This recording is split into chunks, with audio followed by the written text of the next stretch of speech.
Đây nha anh em, chia sẻ đi má được quá rồi. Cái đuôi của nó văng vẫy ghê lắm. Đầy áo rồi này. 35 40 kg mọi người. 30 40.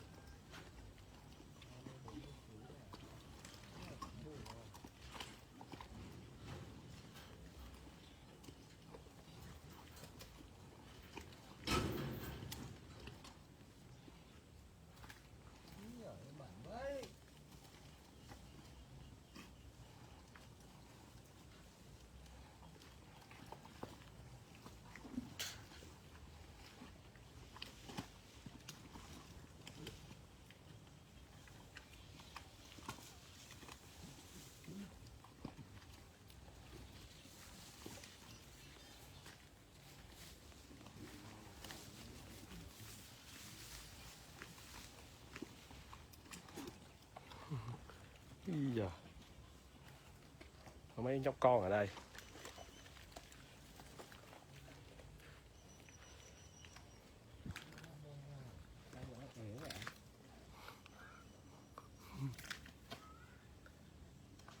Thế lấy anh ấy thuốc rồi. Không thích xem nhưng mà thích xem like hơn. Heo quay không ăn gì. Cái gì? Ý giời ơi. Heo này. Sướng quá nhỉ nhỉ.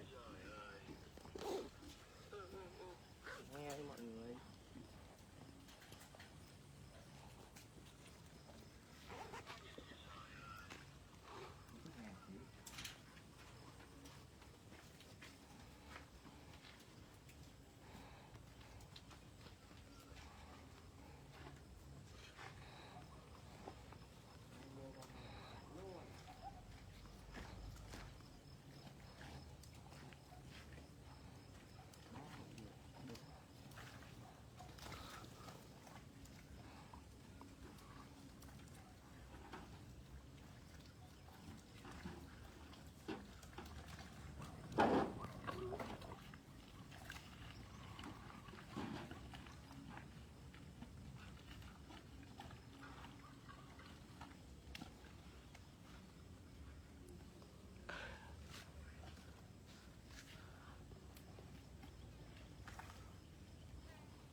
Chào anh Chiến Phạm nhé. Chờ.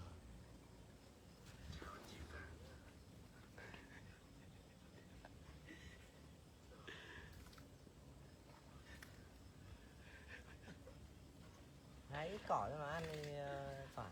Tan. Tội nó để ăn bùn không rồi.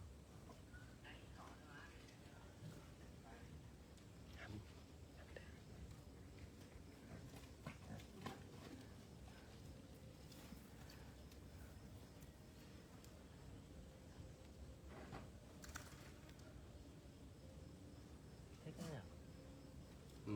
Chết.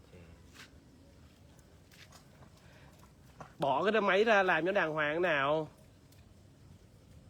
Bỏ cái máy ra lấy con dao vô làm cho đàng hoàng thế nào. Làm kiểu gì vậy?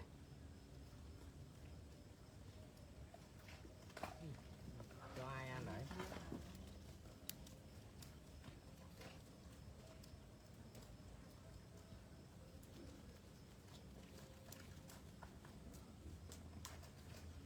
Biết bọn nhóc con này được không? Được nha. Bố mẹ nó Chiến vậy cơ mà.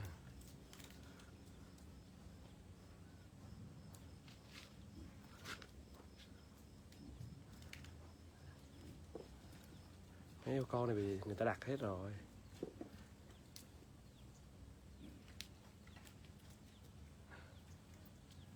Con này nhìn chín chưa?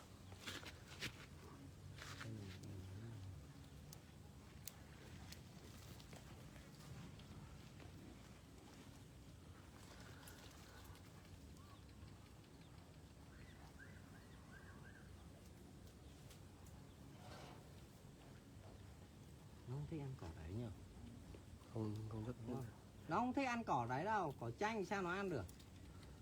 Cỏ đấy cỏ chanh chứ còn cỏ gì nữa. Đúng không? Không. Ở đi. Được. Úi giời. Tông vào mình nữa.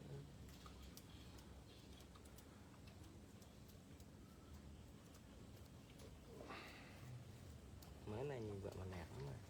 Hành nhiều. Nhiều thịt, xương ít.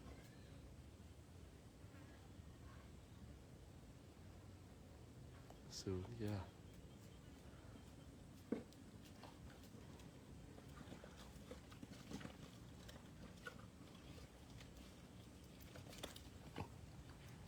Tôi không thấy con mèo đâu nữa.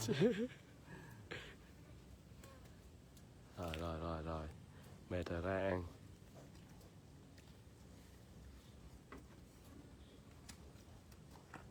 Cái cỏ ấy nó ăn nó cảm thấy như là Không ngon lắm. dính miệng nó ấy.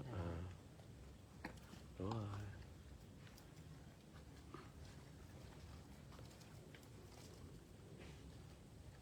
Ba cái một đực thịt.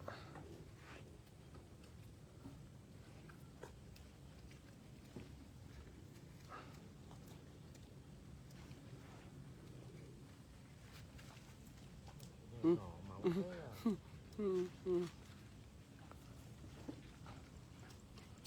Tiện đấy.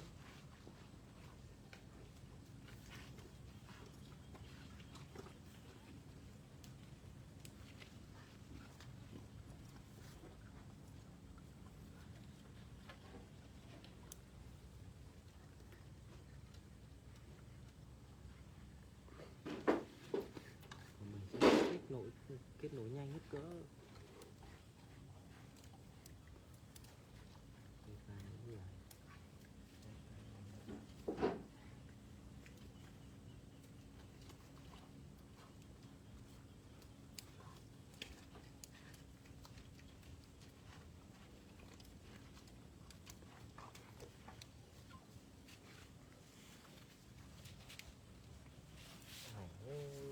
Nghĩ mình là những cái con vật khác rồi đúng không? Mình ở trong chuồng heo thì nó lại nhìn mình là con vật khác. Tại sao bọn này lại ngồi với mình đây? Nó rất là lạ lẫm nhỉ. Lần đầu tiên thấy người ngồi trong anh cái cầm cái gì quay.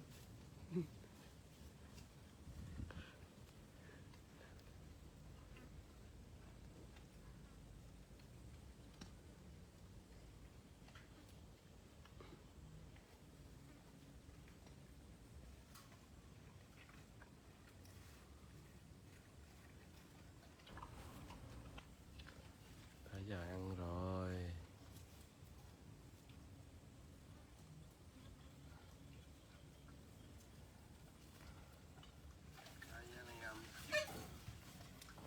Tới giờ ăn rồi.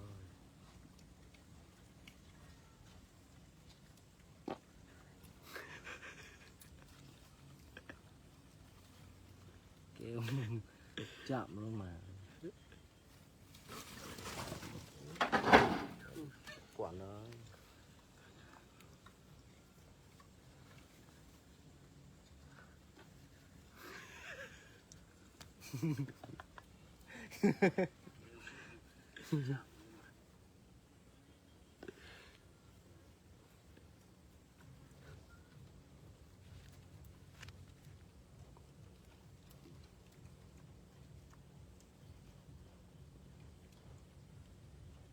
Tại nó hái đúng một lần một duy nhất.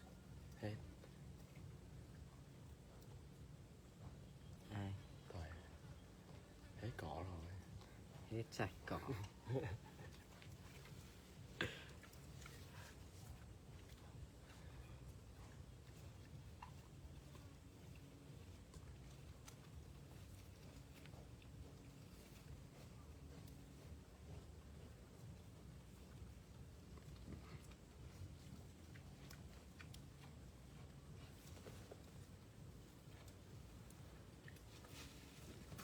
Rồi, chơi rồi. Là bố láo ăn cắp. Chơi rồi.